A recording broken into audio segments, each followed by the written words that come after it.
Hay ciudades que parecen tener una sola historia. Una iglesia, una plaza, un nombre en los mapas. Y hay ciudades que son, en realidad, varias ciudades apiladas una sobre otra, cada una enterrada bajo el peso de la siguiente.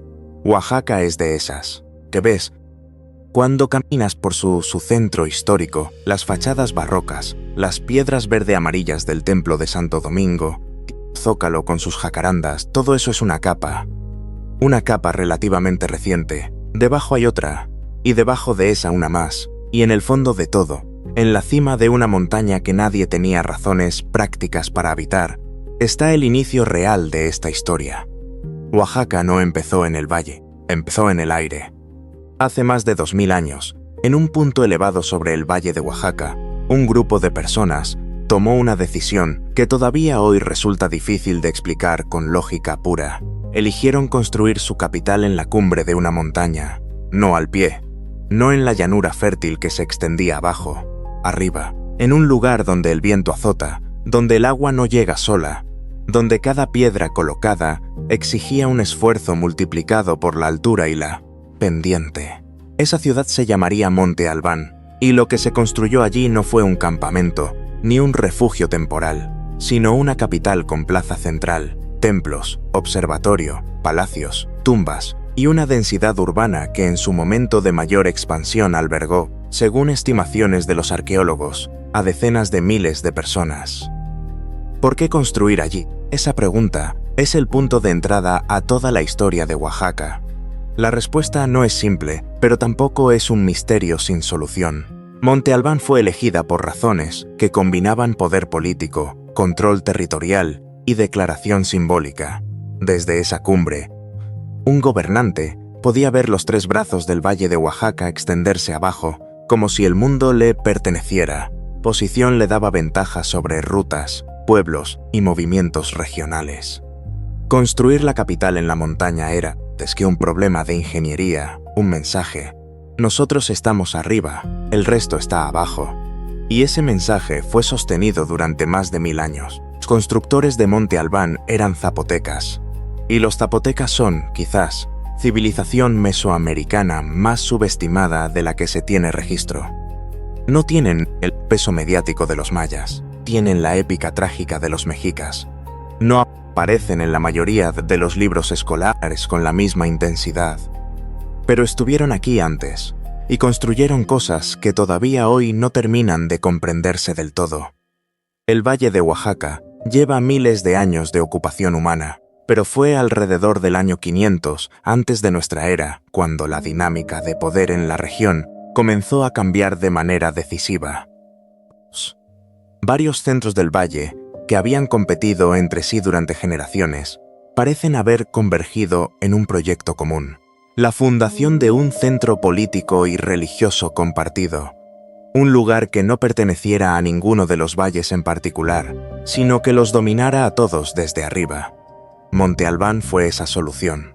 Una capital neutral en geografía pero suprema en posición. Que los zapotecas construyeron en esa cima no fue solo una ciudad, fue un sistema. La gran plaza central de Monte Albán todavía puede recorrerse hoy, era el corazón de ese sistema. No era una plaza de mercado, sino un espacio ceremonial y político, rodeado de plataformas, templos y estructuras que organizaban la vida pública de una manera deliberadamente monumental. La orientación de sus edificios sugiere una planificación simbólica, política y ceremonial. La ciudad no creció de forma orgánica como crece un barrio. Fue diseñada para impresionar, para intimidar y para ordenar el mundo visible desde un único punto de control. Y ese mundo era más complejo de lo que parece a primera vista. Zapotecas desarrollaron un calendario ritual de 260 días, compartido en distintas formas por varias culturas mesoamericanas, que combinaba observación astronómica con ciclos agrícolas y prácticas religiosas. No era una curiosidad ceremonial, era un instrumento de gobierno. El tiempo, cuando puedes medirlo y predecirlo, se convierte en una herramienta de poder. Quien controla el calendario, controla cuándo se siembra, cuándo se cosecha, cuándo se ofrendan los dioses, cuándo es legítimo ir a la guerra y cuándo no. En Monte Albán existe además una estructura que los arqueólogos llaman el edificio J. Es una anomalía visible incluso para un visitante sin formación especializada. Mientras casi todos los edificios de la Gran Plaza siguen una orientación cardinal relativamente estándar. El edificio J está rotado, apuntando en una dirección diferente.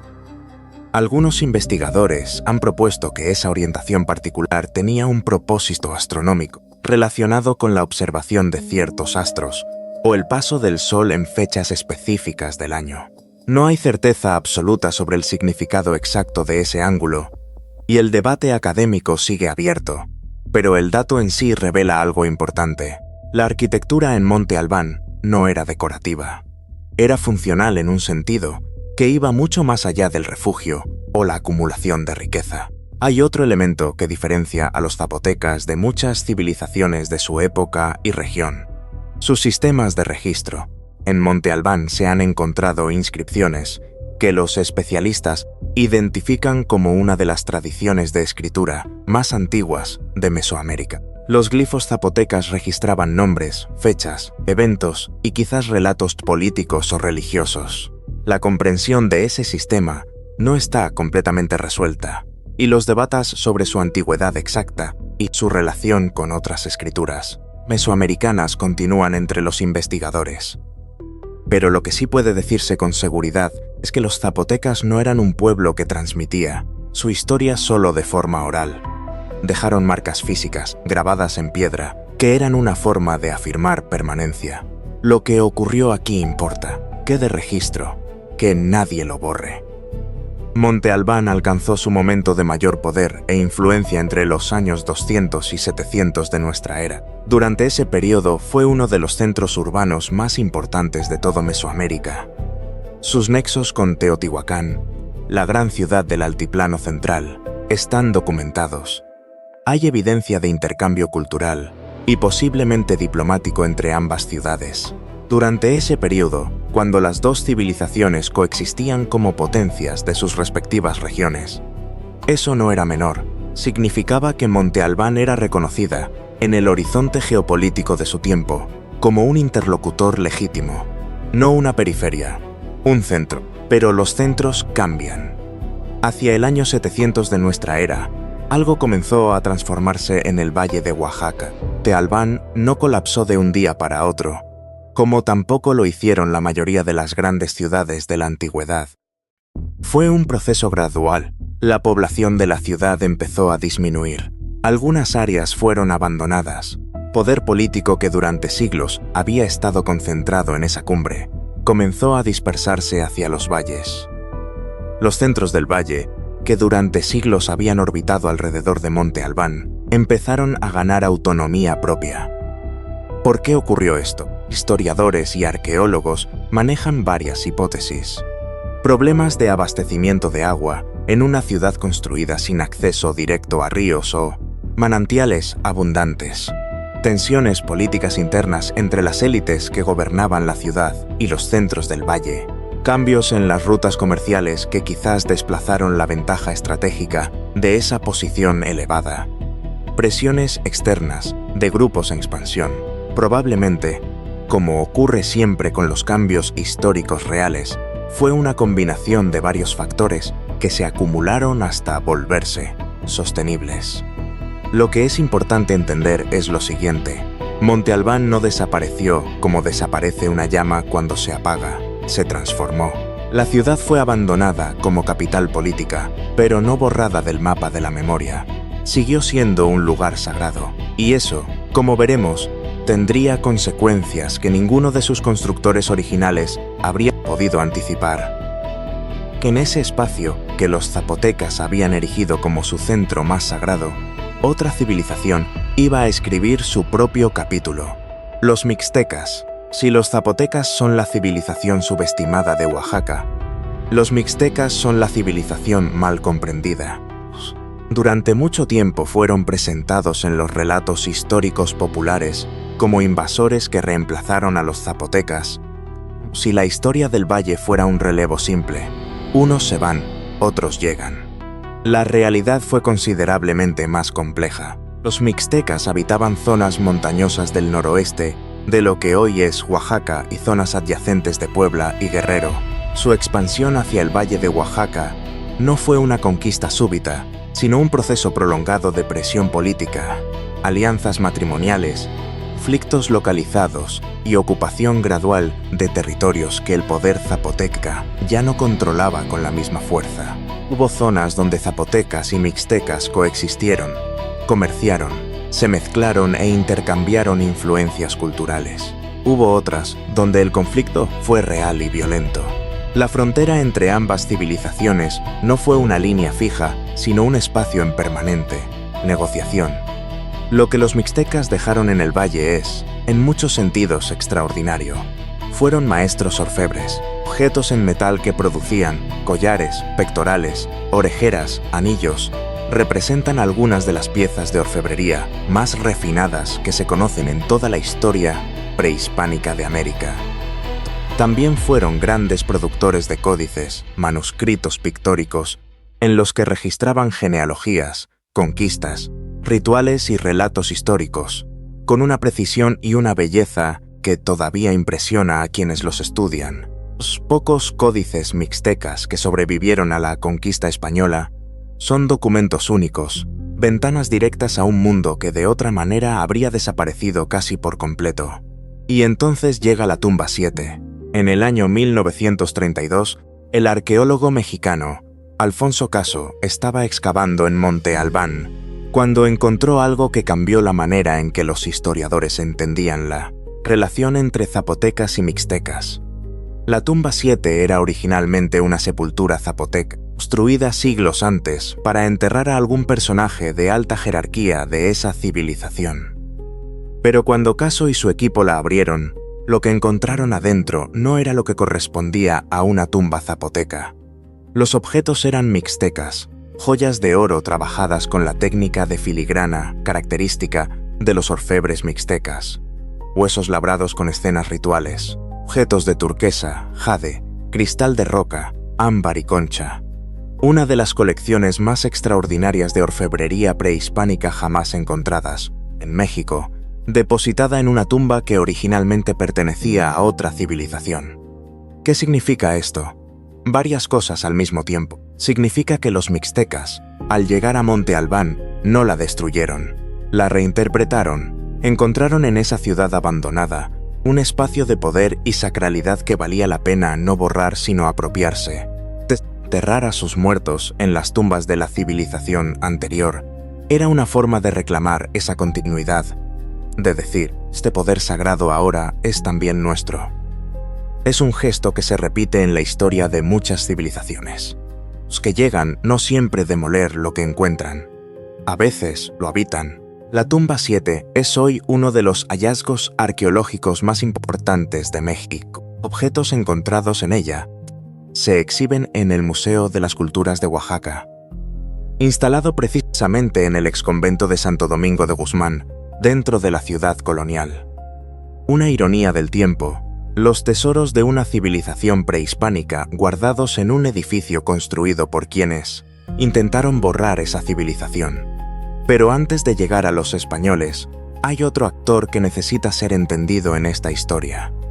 Los mexicas. El poder que los mexicas, también llamados aztecas, construyeron desde Tenochtitlán en el altiplano central durante el siglo XV, llegó a alcanzar casi todos los rincones de Mesoamérica. Oaxaca no fue la excepción. Los ejércitos mexicas penetraron en el valle de Oaxaca y establecieron allí una presencia tributaria y militar que marcó la región durante décadas antes de la llegada española. El nombre Oaxaca viene precisamente de esa presencia. Huaxyacac era el término en náhuatl que los mexicas usaban para referirse a la región, una palabra cuya interpretación exacta varía según los especialistas, pero que algunos relacionan con el árbol de guaje, el guaje, que crece abundantemente en la zona. Con el tiempo, la pronunciación y la escritura española transformaron Huaxyacac en Oaxaca. El nombre de la ciudad más importante de la región que hoy lleva ese nombre tiene, literalmente, raíces en el idioma de quienes vinieron a dominarla. Pero dominar no es lo mismo que borrar. Los zapotecas y mixtecas del valle no fueron pueblos pasivos frente a la expansión mexica. Hubo resistencia, hubo negociación, hubo alianzas y rupturas. El control mexica sobre la región fue real pero no absoluto, y dependía en parte de la cooperación de las élites locales, que a su vez tenían sus propias agendas e intereses. Los mexicas necesitaban el tributo y las rutas de la región, no necesariamente la destrucción de quienes las habitaban. Un ejemplo de esa complejidad es Mitla. Mitla, ubicada en el valle de Tlacolula, a unos 40 kilómetros al este de la ciudad de Oaxaca, fue uno de los centros religiosos más importantes de los zapotecas durante el periodo posclásico. Su nombre en zapoteco, Liobá, significa aproximadamente lugar de descanso o lugar de los muertos, lo que ya indica la naturaleza profunda del lugar. Era un sitio de comunicación entre el mundo de los vivos y el mundo de los difuntos, un espacio donde los sacerdotes zapotecas mantenían activos los lazos con los ancestros y con las fuerzas que organizaban el cosmos. Sus palacios y templos son conocidos por una decoración de mosaicos de piedra geométricos, patrones entrelazados de grecas que cubren los muros con una precisión y una densidad visual que no tienen equivalente en ninguna otra arquitectura prehispánica de Mesoamérica. Esos patrones no son ornamento superficial, son el resultado de miles de piezas de piedra cortadas y ensambladas sin mortero, sostenidas por su propio peso y su ajuste exacto. La precisión de esos mosaicos sigue siendo uno de los rasgos más admirados de la arquitectura de Mitla. Mitla continuó funcionando como centro sagrado, incluso durante el período de mayor influencia mexica. No fue demolida, ni convertida en guarnición militar.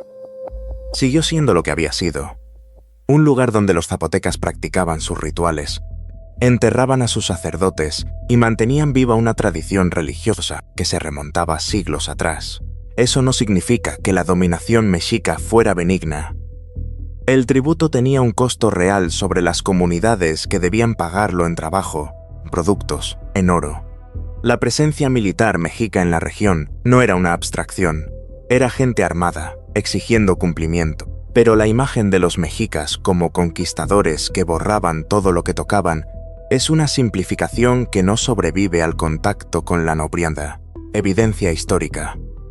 El imperio mexica funcionaba, en muchos casos, como una red de extracción tributaria que dejaba intacta la estructura política, cultural local, siempre que el tributo fluyera sin interrupciones. Lo que interrumpió ese flujo, y con él toda la estructura de poder que había sostenido la región durante siglos, no llegó del norte, llegó del este.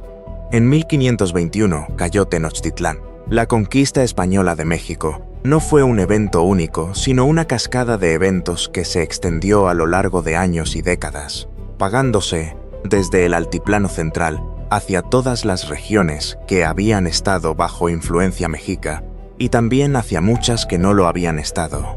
Oaxaca entró en esa cascada de forma relativamente temprana. Hernán Cortés, el conquistador que lideró el proceso de derrumbe del poder mexica, tenía un interés personal en la región. Después de la caída de Tenochtitlán, recibió del rey de España el título de Marqués del Valle de Oaxaca, junto con extensas encomiendas de tierra y trabajo en la región. Cortés no solo quería el poder político sobre México, quería riqueza material, y Oaxaca era parte de ese cálculo. La cochinilla, tinte producido por un insecto que vivía en los nopales del valle, se convertiría en uno de los productos más valiosos del comercio colonial, codiciado por los fabricantes de telas en Europa para producir rojos y carmines que no podían obtenerse de ninguna otra fuente. Oaxaca era, entre otras cosas, un recurso. Pero antes que Cortés consolidara ese control, el valle ya había sido alcanzado por la nueva estructura de poder. La fundación formal de la ciudad colonial que se convertiría en Oaxaca ocurrió en la primera mitad del siglo XVI. Sobre y alrededor de los asentamientos indígenas del valle, los españoles trazaron una ciudad nueva con plaza central, cuadrícula de calles, iglesias y edificios administrativos. El modelo era el de cualquier ciudad colonial española, un centro de poder visible, diseñado para comunicar quién mandaba y bajo qué orden. El instrumento más poderoso de esa comunicación no fue el ejército, sino la iglesia. Los dominicos llegaron a Oaxaca relativamente pronto en el proceso colonial y establecieron una presencia que con el tiempo se convertiría en una de Adiza, las más imponentes del virreinato. El templo y exconvento de Santo Domingo de Guzmán, cuya construcción se extendió durante décadas a partir de la segunda mitad del siglo XVI, es el resultado visible de ese poder. Su fachada tallada, su interior recubierto de relieves dorados, su escala deliberadamente monumental. Nada de eso era un accidente, era un argumento construido en piedra que decía: la autoridad que gobierna este lugar no es la que vivía en la cumbre de esa montaña. Es esta. La lógica era clara y brutal a la vez. Para convertir a una población en súbdita de un nuevo orden, no basta con derrotar a sus guerreros. Hay que reemplazar sus referentes sagrados. Hay que construir algo más alto, más dorado, más permanente que lo que existía antes, convencer a quienes lo miran de que ese nuevo símbolo representa la verdad definitiva. Los dominicos entendían esa lógica con la precisión de expertos. El convento que construyeron en Oaxaca tardó décadas en terminarse porque sus constructores, muchos de ellos artesanos indígenas obligados o contratados para el trabajo, no podían equivocarse. Cada detalle debía comunicar poder y eternidad. La cantera verde de Oaxaca hace que incluso la ciudad colonial parezca nacida de la misma tierra que las culturas anteriores. En la materialidad misma de sus muros, algo de ese origen persiste. Que la conquista produjo en términos humanos fue devastador. Las epidemias traídas por los europeos, para las cuales las poblaciones indígenas de América no tenían defensas inmunológicas previas, diezmaron a las comunidades del valle de forma brutal. El sistema de encomiendas que entregaba el trabajo forzado de comunidades indígenas a propietarios españoles destruyó estructuras económicas y sociales que habían funcionado durante siglos. La evangelización sistemática, que en muchos casos implicó la destrucción de objetos sagrados, la prohibición de rituales y la persecución de sacerdotes indígenas, intentó cortar los hilos que conectaban a las comunidades con su propio pasado. Y sin embargo, algo sobrevivió, muchas cosas sobrevivieron, no de forma idéntica, no sin transformación, pero sobrevivieron. Las lenguas sobrevivieron. El zapoteco, el mixteco y numerosas variantes indígenas de la región siguieron hablándose siglos después de la conquista. Comunidades que transmitieron de generación en generación lo que la evangelización no había podido extinguir. Lenguas como el zapoteco, el mixteco, el mixe, el mazateco y muchas variantes regionales siguen formando parte de la vida oaxaqueña. El zapoteco no es un idioma extinto que se estudia en museos. Es un idioma vivo que niños aprenden en casa, en pueblos del Valle de Oaxaca, en la Sierra Juárez y en la costa. Los rituales sobrevivieron, transformados. El Día de Muertos en Oaxaca es quizás el ejemplo más conocido de ese proceso. La celebración que hoy se realiza en los panteones de los pueblos oaxaqueños, con sus altares cargados de flores de cempasúchil, comida, fotografías y objetos de los difuntos, es el resultado de una fusión que ocurrió a lo largo de siglos entre la tradición indígena de comunicación con los muertos y el calendario cristiano del Día de Todos los Santos. Ninguna de las dos tradiciones salió idéntica de ese encuentro. Lo que quedó es algo propio, algo que no puede explicarse completamente desde ninguno de los dos sistemas que lo generaron. La cocina oaxaqueña conserva bases indígenas profundas, transformadas durante la colonia y enriquecidas con ingredientes, técnicas y rutas comerciales posteriores. Los moles, la tlayuda, el tasajo, el chocolate, el tejate y el mezcal son parte de ese patrimonio vivo, algunos en formas cercanas a las prehispánicas, otros como resultado de siglos de mezcla y reinvención. El agave, del cual se obtiene el mezcal, era una planta sagrada para las culturas del territorio antes de convertirse en un producto de exportación global. En cada copa de mezcal hay, si uno quiere verlo, una relación muy antigua entre un pueblo y una planta. Los mercados sobrevivieron. El mercado Benito Juárez y el mercado 20 de noviembre, en la ciudad de Oaxaca, conservan una lógica comunitaria de intercambio que recuerda formas antiguas de comercio regional, la organización por productos, los textiles, las hierbas, la presencia de quienes saben exactamente qué venden y por qué. Y Monte Albán sigue ahí, la ciudad que nadie tenía razones prácticas para construir en la cima de una montaña. Lleva más de 2000 años resistiendo el tiempo. Piedras han sobrevivido a la caída del poder zapoteca, a la llegada mixteca, a la expansión mexica, a la conquista española, a la colonia, a la independencia y a 2 siglos de México como nación.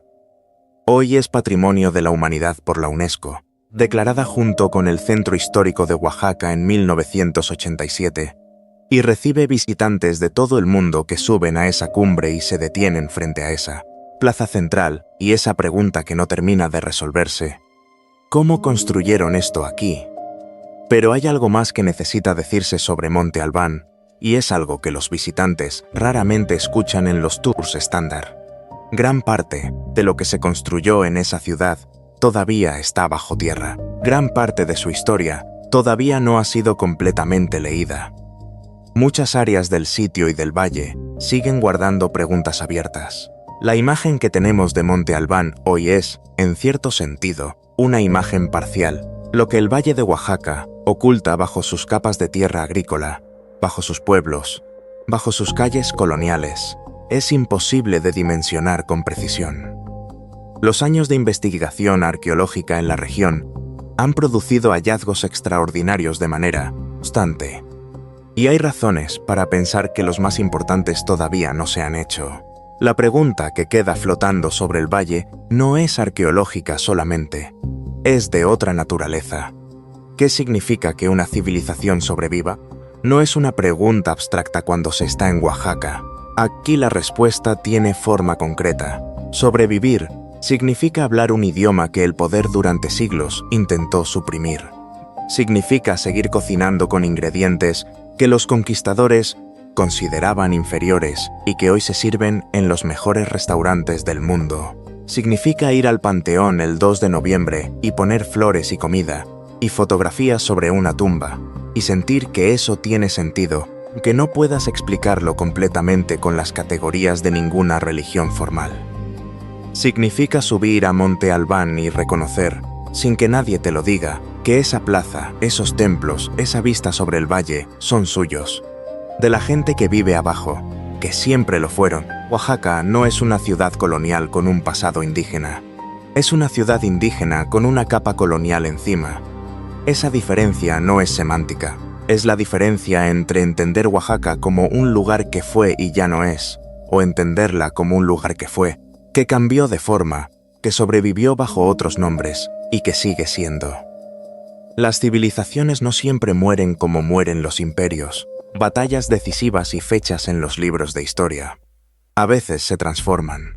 Se meten adentro de otra cosa, en la comida, en el idioma, en la manera de enterrar a los muertos, en la memoria de cómo se siembra el maíz, en la forma de tallar la piedra.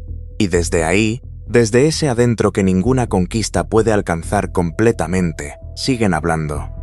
Oaxaca lleva hablando más de 2000 años. Y gran parte de lo que tiene que decir todavía está bajo tierra.